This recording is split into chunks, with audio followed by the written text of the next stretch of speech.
So I wanted to show you, this is from Curtis Jarvin's blog. Excuse my voice, I just had a bit of a sore throat, but this is from a letter to open-minded progressives. Okay, and so this is on the first section. And so he's highlighting a group that he calls the Brahmins. Okay, so he says that this is America's ruling class related to what he calls the cathedral. So Brahmin, he said it can be anyone. It's adopted rather than hereditary. It says that if your background is less white, it's better because it means your achievements are all your own. Okay, but it's not about just money, but of your success as a scholar, scientist, artist, or public servant. Brahmins are people that work with their minds. It says that they're the ruling class because they're literally the people that govern. Public policies in the modern democratic system are generally formulated by Brahmins, typically at NGOs, non-governmental organizations, where these white people like to congregate. While not every progressive is a Brahmin and not every Brahmin is a progressive, the equation generally follows. So basically, progressives are like those that are more educated. They might work at the university or in some kind of bureaucracy. Okay, he says it's bound with the American university system. If you're a Brahmin, your status is either conferred by academic success or some quasi-academic achievement like writing a book, saving the earth. Thus, it's unsurprising that most Brahmins are quite intelligent and sophisticated. They have to be. If they can't at least fake it, they're not Brahmins. He says that the natural enemy of this group is red state American. He calls them Townies. He says that you don't like these people, says they're fat, they're exclusively white, they live in the suburbs or in the oak and crochet minivans, tend to be Republicans. If they went to college, they gritted their teeth through the freshman diversity requirement. Okay, and they might do white-collar work, but not with real intellectual content. Okay, so he's basically just setting up these two groups that are in opposition to each other. He highlights with status, Brahmins are higher, Townies are lower. So like college educated, higher, like those that aren't college educated, or maybe just have less college education or lower. Attitude is contempt. When Townies hate Brahmins, the attitude is resentment. Okay.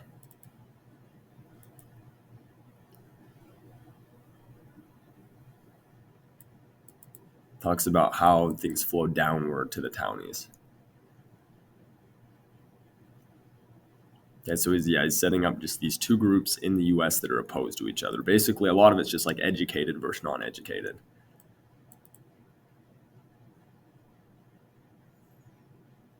Okay, he talks about whereas virus Y, if virus is indeed the name for it, replicates in the most distinguished circles in America, indeed the world, the top universities, great newspapers, old foundations. Drooling zombies are the smartest and most successful people in the country, indeed the world.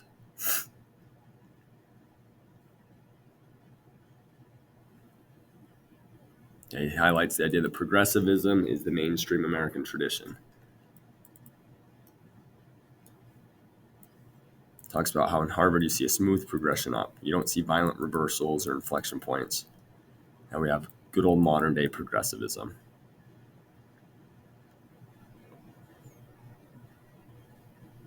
He uses this idea of Machiavelli, if you strike at a king, strike to kill, which I think he's indicating like if you're going to strike like progressivism, you have to go after it to try to kill it. And again, J.D. Vance is very influenced by these ideas. To doubt progressivism is to doubt the American idea itself, because progressivism is where that idea has ended up. Okay, for one thing, if you were a mental virus, which tradition would you choose to infect? The central current of American thought or some benighted backwater, the Brahmins or the Townies?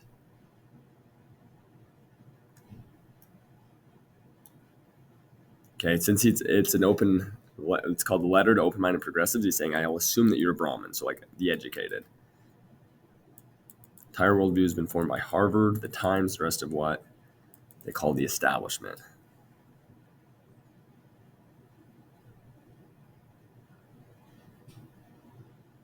It's highlighting this idea when it comes to kind of like not believing it anymore. He highlights the Truman Show, right? When he's inside that, like it's basically like his whole life is like a television show. He's saying you don't need to sell to the edge of the world like in the Truman Show. All you need is to tickle your doubt muscle and get it twitching. Starting about doubting progressivism. Start with 3 questions. What's up with the third world? So this is his first question. Okay, so right here, it's kind of interesting. He talks about a story from the Times quotes it, and the world changed before the 1960s. Colonial governments and companies fought malaria because their officials often lived in remote outposts like Nigeria's Hill Station in Vietnam's Marble Mountains. Independence movements led to freedom, but also often to civil war, poverty, corrupt governments, and the collapse of medical care. So he says, let's focus on the last sentence. Independence movements led to, it's all these negative things associated with independence movements. And then he goes on to argue that if he was an alien, he would ask the question, what is the word freedom? What does the writer mean by freedom? Especially in the context of civil war, poverty, and government. So he's basically getting at the idea that those aren't good things, and so therefore the independence movements may not have been good things overall. He's getting at the idea that they may not have been good things overall. Okay, so with this, right? So with the independence movements, he goes, "Isn't that strange? Might we not be tempted to revisit this particular piece of arithmetic?" But we can't, because if we postulate that colonial governments and companies, whatever these were, with their absence of freedom, were somehow preferable to independence movements, which created the same freedom, the words freedom and independence appear to be synonyms. In this context, we are off the progressive reservation. So if you're arguing, according to him, that the independence movements are not better than when these countries were colonized, you are not following a progressive ideology. Okay. Yes, here, what exactly is this word independence? Word independence composed of the prefix meaning not and the suffix dependent, meaning dependent. So, for example, when the U.S. became independent, it meant that no external party was funding or controlling the government. Okay, and then he's just basically arguing here. He brings up like a kid. He's like, if my daughter were to become independent, it would mean that she was making her own decisions in the world. She'd be making all of her own decisions, and I wouldn't need to give her a bottle. So he's basically going to then argue that these countries are not really independent because the United Nations and U.S. still has a large impact on them.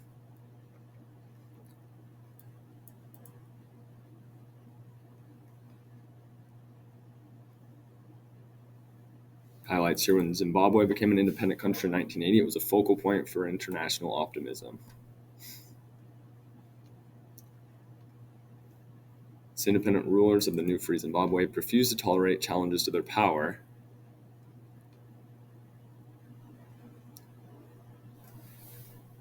Highlights aid from foreign governments was non-existent, making it unusual for Africa.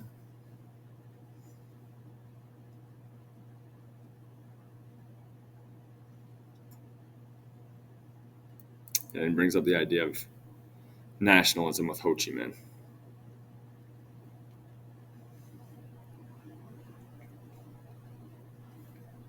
Nationalism is a term referring to a doctrine or political movement that holds that a nation, usually defined in terms of ethnicity or culture, has the right to constitute an independent or autonomous political community based on a shared history and common destiny. Okay, most nationalists believe the borders of the state should be congruent with the borders of the nation. Okay, so it's basically like the people that identify nationally are living within that same area, within that same state or country.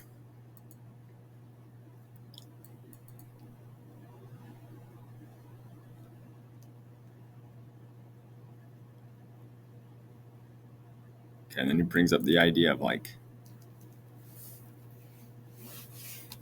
Germans noticing that nationalism is fine for others, but not them.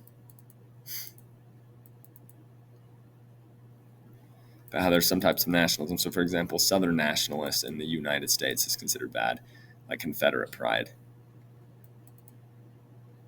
It's good to be a Vietnamese nationalist, but it's bad to be German, British nationalist, French.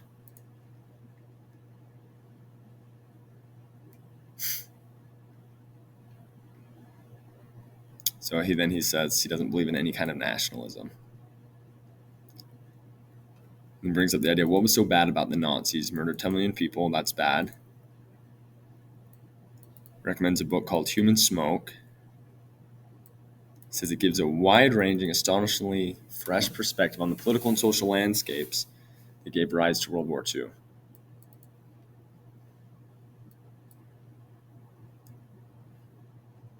Okay, it brings up this idea with the Nazis. We're taught that they're bad because they committed mass murder. On the other hand, none of the parties fighting against the Nazis seem to give a damn about Jews or the Holocaust. One of the parties on our side was the Soviet Union, whose record of mass murder was at least as bad as the Nazis. Okay, so bringing up the idea that maybe some of the Allies are hypocrites. Right here, of course, Allies positively reveled in the aerial mass incineration of German and Japanese civilians. So look right here, just kind of bringing up like an equivalency here.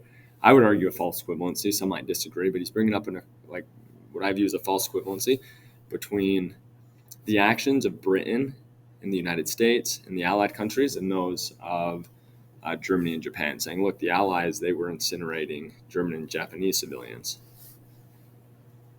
which I'd still argue like it's a little bit different. They didn't kill 6 million, but 1 or 2. Talks about the Allies had no qualms deporting 1 million refugees to the Gulag after the war, or lending hundreds of thousands of German prisoners as slave laborers to the Soviets. So he's saying that the idea that World War II was about human rights doesn't fit.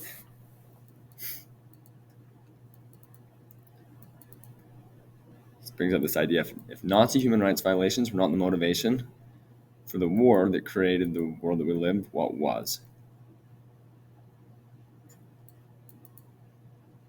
Brings up the idea of Abu Ghraib. Again, this is where the United States was torturing like Iraqi prisoners of war. Talks about Dresden.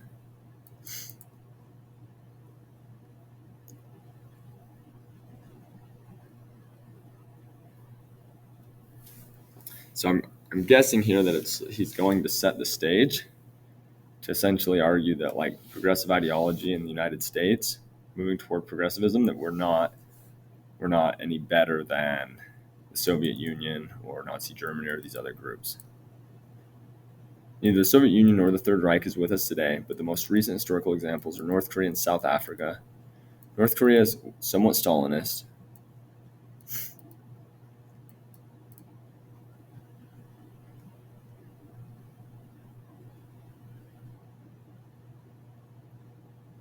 And then he just sums that up by saying, we're left with pure confusion. It's not possible. It's simply not possible. The horizon is made of canvas, and yet our boat has crashed into it and left a big rip. So he's, again, likening the Truman Show, that scene when he is sailing toward the end and his boat like hits kind of like the studio background to show that it's like a set, that it's not real. So he's going to argue it looks like progressivism is not real in the same way.